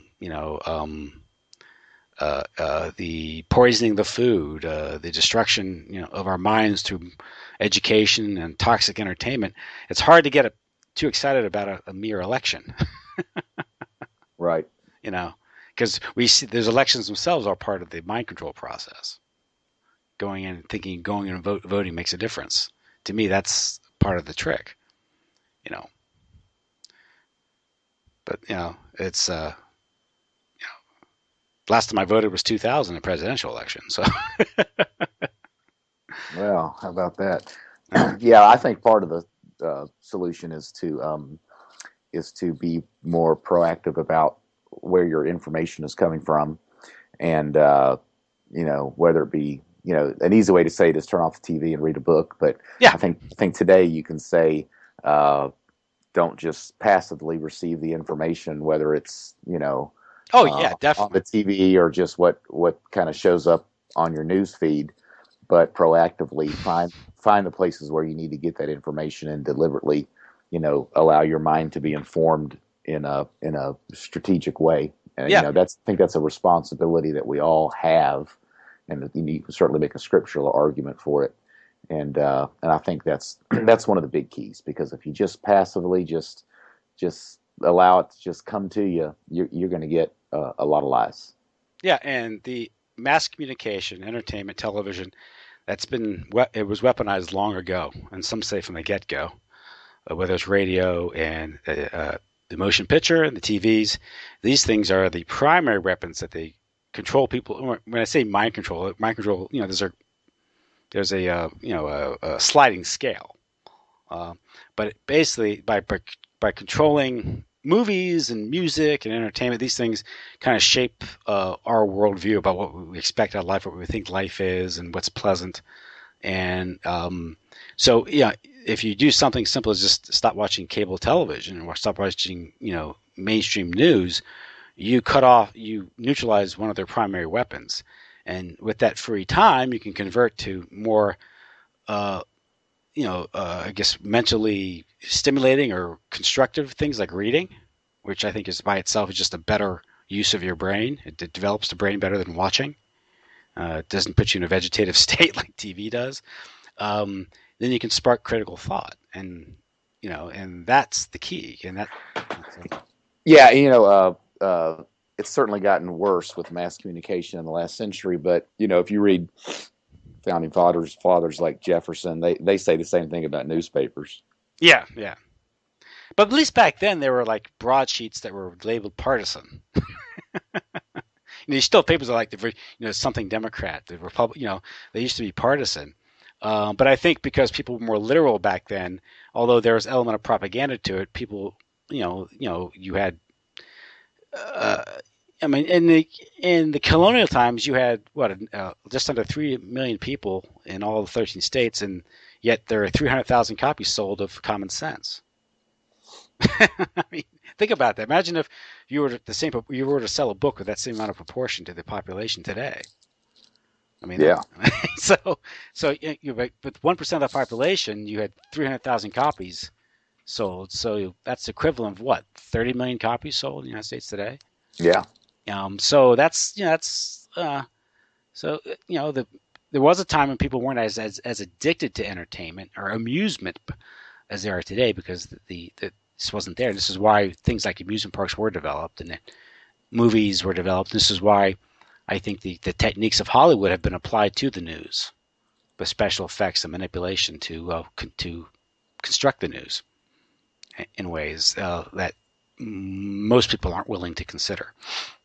Fake news, So, Bin Laden, the sequel. Yeah, exactly. So that's something you have to. I had a discussion over the 4th of July weekend with some family members about that, and talking about, they brought the crazy theories about the no planes theories about 9/11. I said, well, don't getting off point here. We're not talking about that. We were talking about Building 7, and I said, well, I said, why do people believe there's media fakery? I said, well, because there are some elements to the coverage of that day that do suggest some sort of manipulation or fakery. I don't know to what extent it goes, but there is some evidence of fakery. And I said, like most people, like the vast majority of the world, experienced 9/11 on the television through a studio. And studios have the capacity to manipulate what they're transmitting. And they have been caught doing that in the past. I brought out CNN's faking of the Scud missile attacks during the first Gulf War. That was, released, the raw footage was released a decade or so later, 15, 18 years later, when they're filming a Scud missile attack in the studios in Atlanta, Georgia. Oh, is that right? Yes, you can watch it on the internet now. And so, given that knowledge, why did you trust anything you see on the mainstream news as news? Like I said, it should be just as we get to the point now where I think much of what we see as news, we have no more reason to believe that it has anything to do with the reality than the latest, B movie action thriller Hollywood produces. I'm not saying everything is. I'm just saying we have reasons. We're epistemologically. What's that word? Epistemologically justified in suspecting that what we're seeing isn't reality in many cases.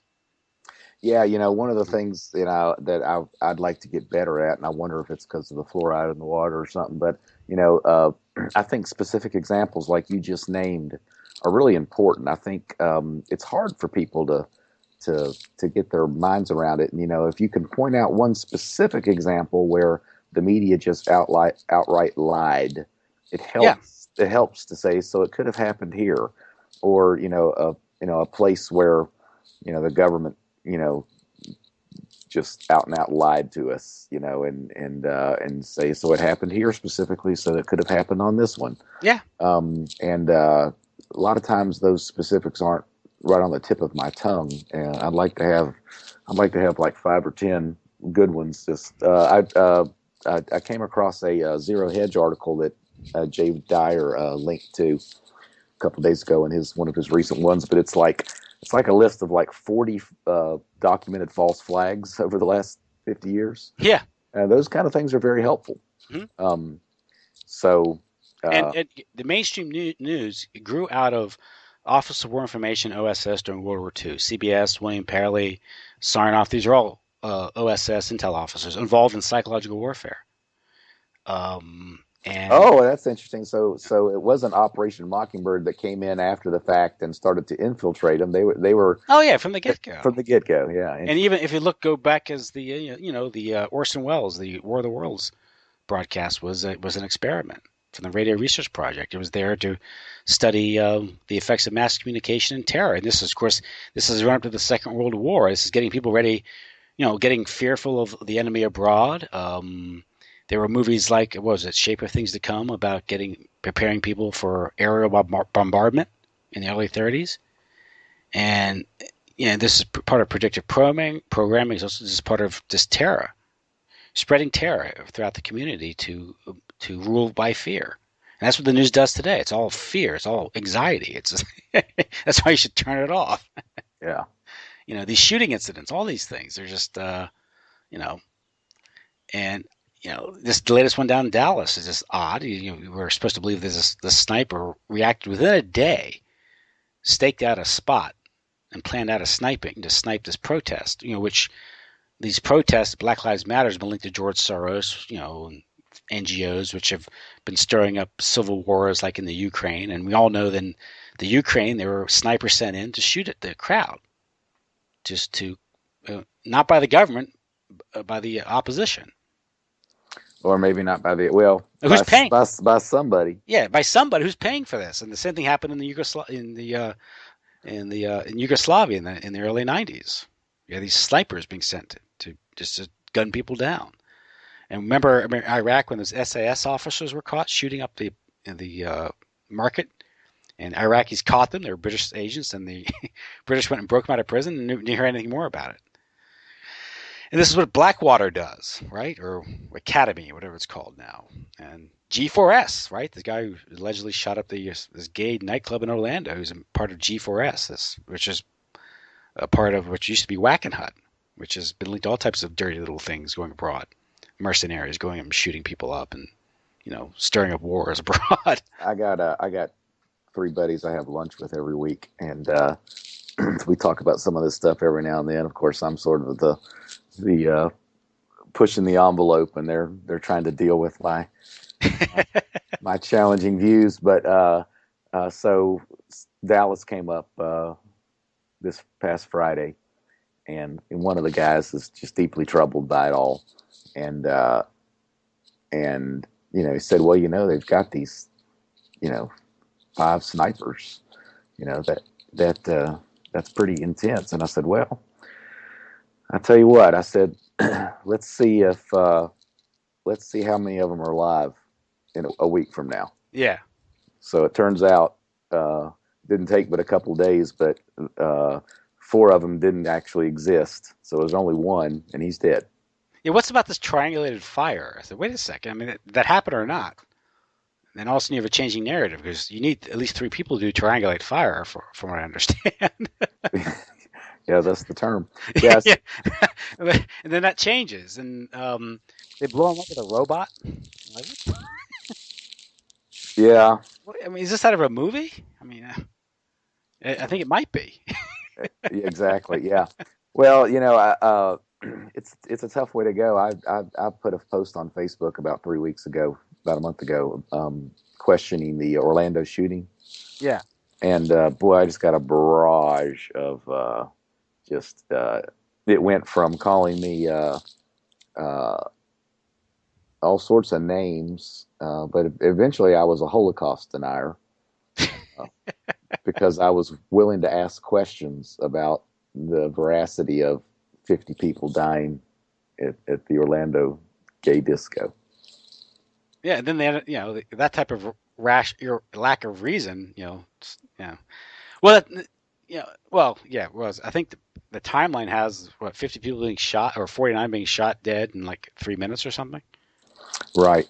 That's the official timeline. That's the police at five because it started at 2 a.m. Then the shooting started at 5:17 to 5:20, and you know, um, okay. And then of course you have this another case where the media goes through his apartment. You know, same thing happened down in San Bernardino last year, if you recall, where the media rifles through the alleged shooter's apartment. This is a crime scene. Okay. Yeah, I just think we live in a. I I think we live in a country where most people don't really understand the whole concept of crime scenes and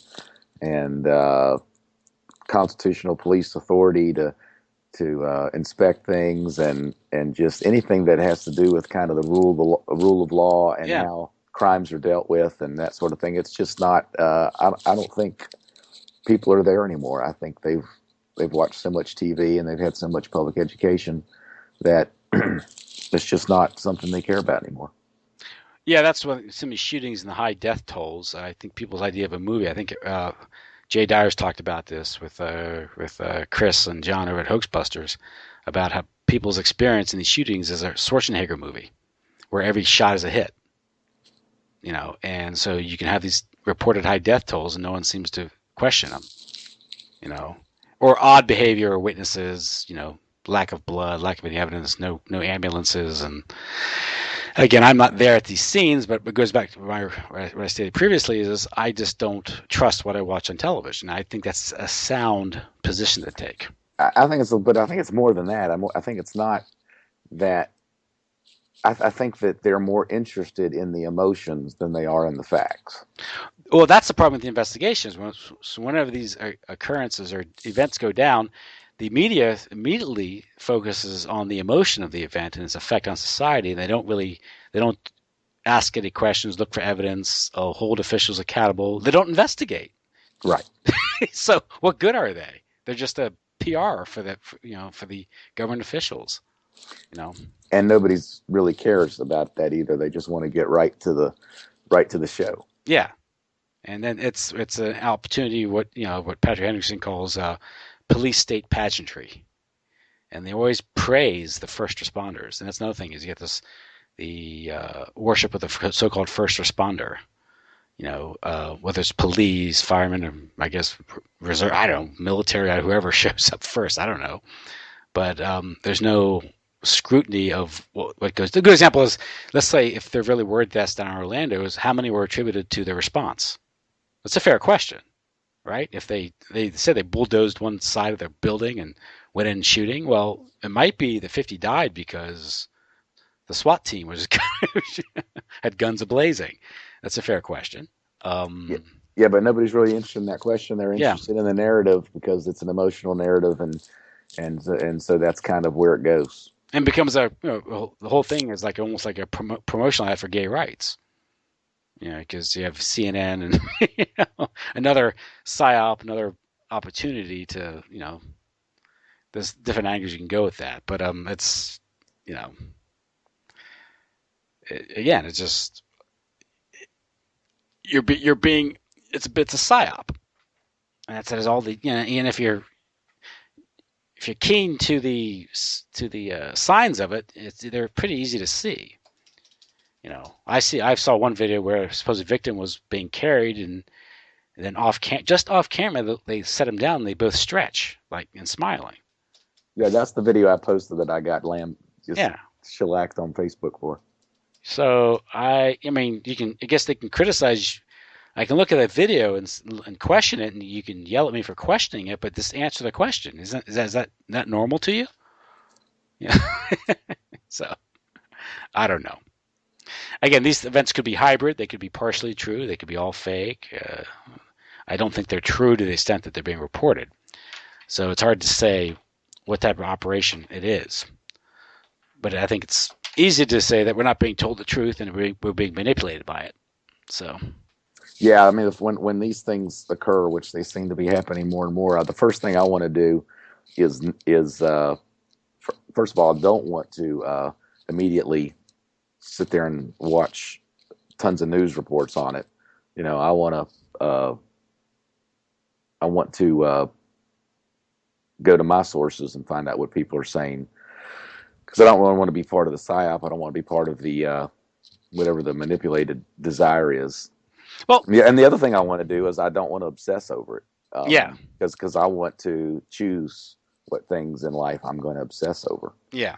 And just because the media has said that this event is the most important thing in the world for the next week, that doesn't make it the most important thing for me. And it isn't. Already, within 2 days, no one's talking about it anymore. Let's move on to something else.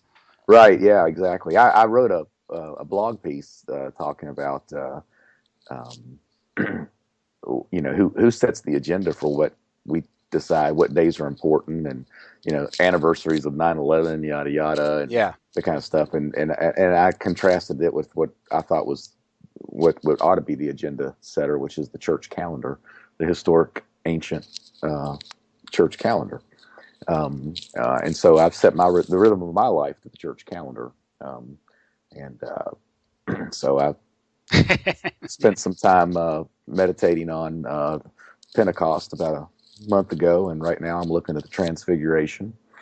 And in a few months, we'll do St. Nicholas and Christmas, and we'll go at all over again. But that's what's going to be the main agenda setter for me, and then I'll look at current news events and that kind of thing here and there, and select which ones are important to me. But I'm not going to let a handful of atheists in New York tell me what's important.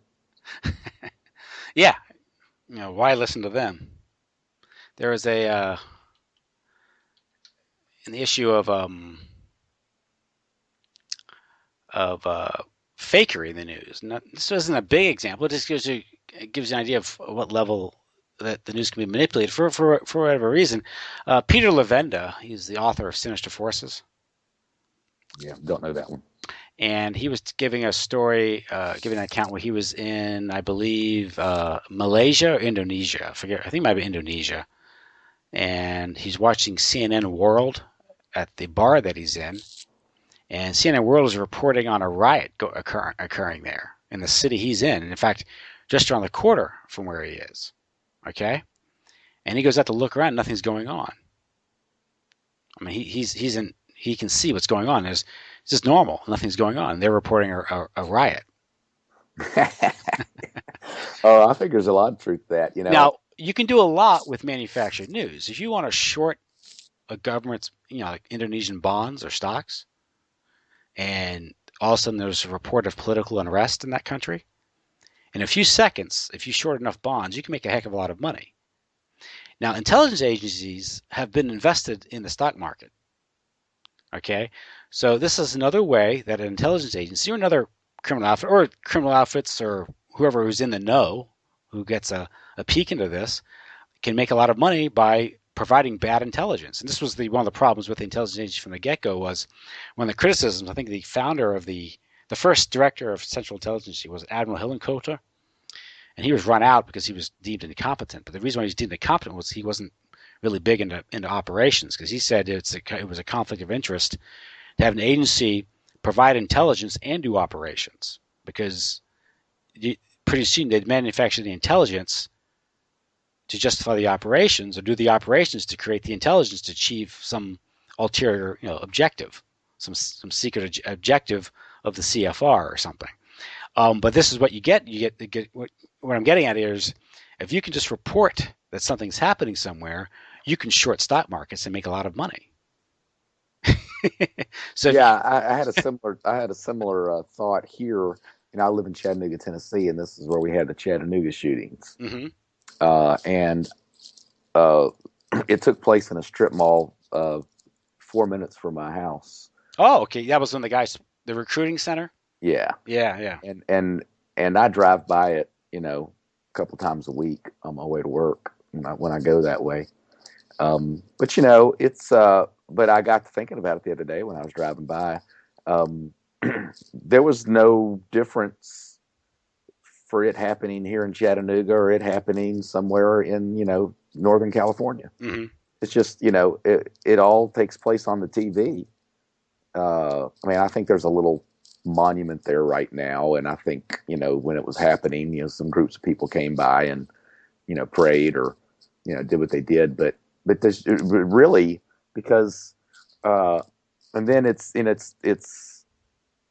even more distant than that, and what we've already talked about, which was within probably minutes, the feds took over that Hmm. case. And so everybody in Chattanooga, you know, reporters, medical people, coroners, investigators, they're out. It's all military, and everybody is getting their press releases and their cues from the military and their information. So Chattanooga really didn't have anything to do with it. Yeah, and this again, yeah, all the local authorities are cut out, so everything's controlled. It's that closed loop that I talked about earlier, and so there's no scrutiny, and all the information is controlled. And in that environment, you can have an event completely staged. I mean, it's practical. You can see it happening, and they have the incentive to do it. Um, if you doubt that, I know that people have suspicions regarding 9/11 and other events. We do know the 93 bombing of the World Trade Center was an FBI sting operation related to that. So we have that. But in terms of early planning, we have the Operation Northwoods document, which was submitted to President Kennedy in 1962 by the Joint Chiefs of Staff. The chairman of the Joint Chiefs of Staff was Lyman Lemonster, and he proposed fake and real attacks in the United States, in I think centered mostly in southern Florida, to justify an invasion of Cuba and blame it on the Cubans, Cuban communist terrorists. And involved in that was, well, one was replacing a plane with a drone aircraft and shooting, having it shot down, and blaming it on Cuban MiGs and claiming there were victims, students, American students on board that plane, dead. Presumably, this would have required crisis actors, like fake, whether in print or electronic media, there'd be fake stories planted of grieving families, right? I mean, so all that's in the planning. This is proposed to the president in 1962. Of course, Lyman Lemonster, Kennedy that fired him or transferred him to NATO, where in a few years the Gladio would go live in Europe. These false flag attacks in Europe, which are now confirmed false flag attacks, where intelligence agencies working with the P2 Lodge, this Masonic Lodge in Italy, and other secret societies were staging false terrorist attacks throughout Europe and blaming it on Red Guard communists to create a strategy of tension to maintain cohesion in NATO. And Right. that's known now. It's out there. No one really disputes this now. It was done.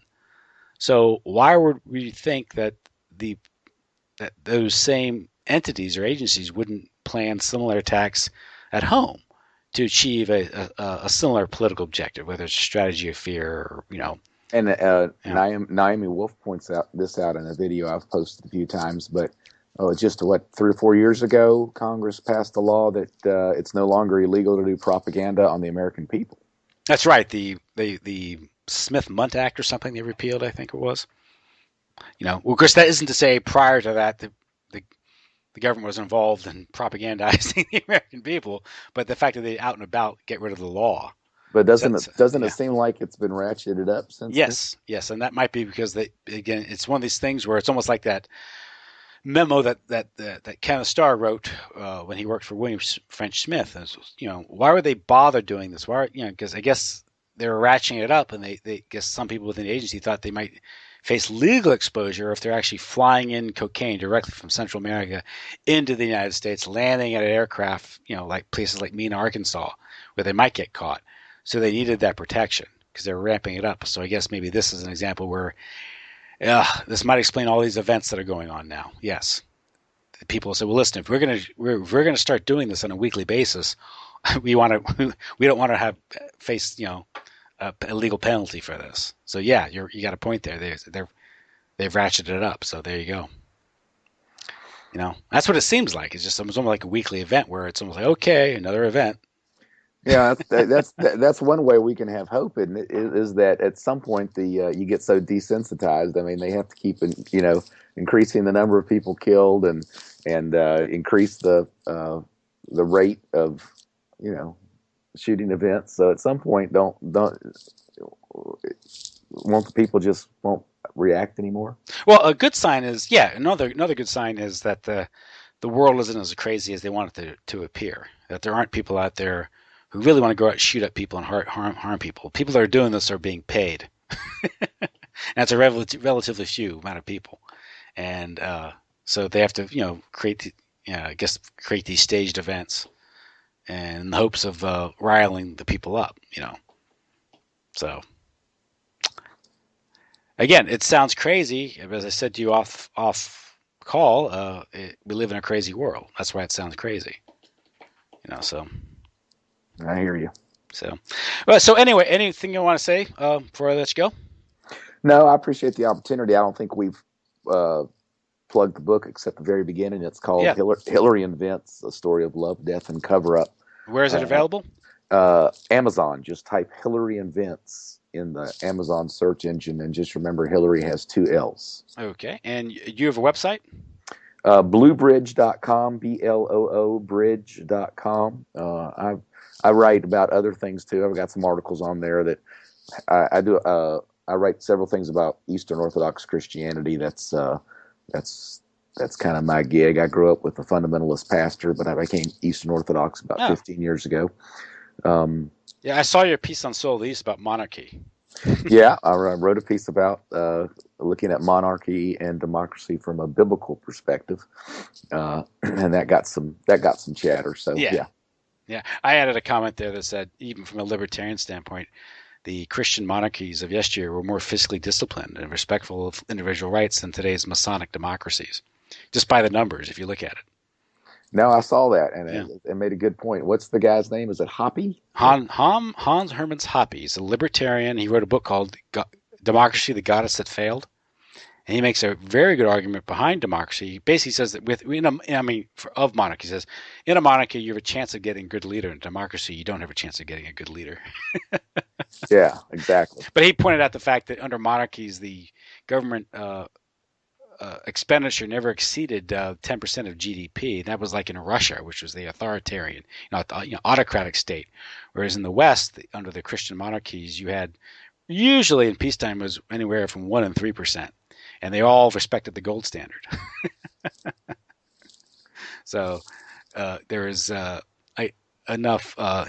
So really, from a libertarian standpoint, he makes the point that monarchies make more sense than democracy.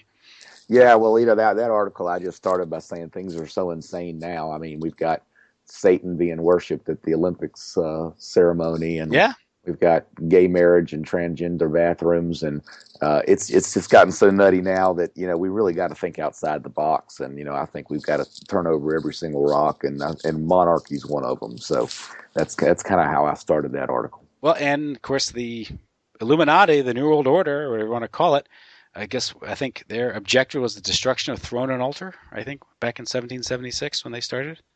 Yeah, they're doing pretty good. They're pretty good. So, and of course they sell this they use the language of freedom, which is an old trick, right? So. Yeah, but to try to get positive, I am Eastern Orthodox, and Russia is a big stronghold for that, and the boomerang effect in Russia is pretty encouraging. I mean, they saw the worst of the worst.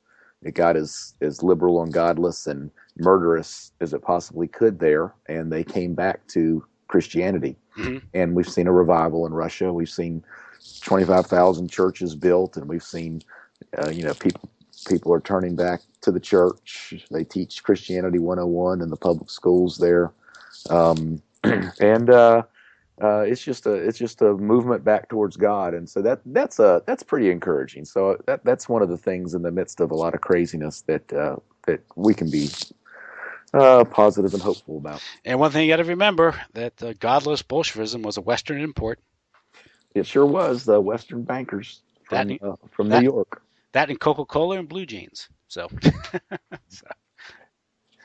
Be careful, Chattanooga's a. I know. That's where Coca-Cola bottling started here. I wrote a book about it. I know. That's why I said that. You heard that book. Tread light. Oh, okay. Tread light. But back then they used pure cane sugar, right? No, they actually used cocaine too. There you go. That's right. Coca-Cola. So, well, listen, I want to thank you for spending so much time with me tonight. It was a great talk. I know we wandered a bit, but I thought we would, given the nature of the discussion, the subject. Because I like hearing you wander. You're like Jay. You got a near photographic memory. You remember all these things, man. And you're able to tie them together. That's quite a compliment. Thank you. Enjoyed your book. I did. It's a fun read, a very quick read, and for me it was a refresher course because I just remember all that was going down, and I do like the road you take with it because it does. I think it is a microcosm into how some of these bigger scandals are handled and the cover-ups, and gives you an idea of how these things are so easily controlled and why the American people are so easily deceived in these things. So right. I highly recommend it. It's a quick read, and it's worth your time, and it's a cheap read. So it's you won't buying it won't send you to the poorhouse. It's worth your time and money. So appreciate that. It's a good work. Well, Dean, thanks a lot for being here tonight, and we'll talk again soon. Maybe I'll follow you at Soul of the East, and maybe one of these days, if you want to expand your thoughts on monarchy versus democracy. And if you can read that book, I don't know if Goddess, Democracy, the Goddess That Failed, you might enjoy that book. So I highly recommend it. Maybe we can have a discussion about that. Could be good. Yeah, you can take a look at my Blue Bridge site, and some of that stuff on orthodoxy you might find interesting as a podcast too. I don't know how much religion you do, but that's a area where I have some content to deliver. Yeah, take a look at that. Yeah, I know Jay does that stuff too. He's into the I guess Eastern Orthodox or right. Yeah, exactly. And there's a lot of interesting thought there at Soul of the East because of what's happened in the West, particularly the Roman Catholic Church, and some of I think might be the Masonic influences that have infiltrated the church and created a lot of problems in the West. So, anyway, thanks. All right, and good night, and we'll talk soon. Thank you, Tim. Take care. Bye-bye.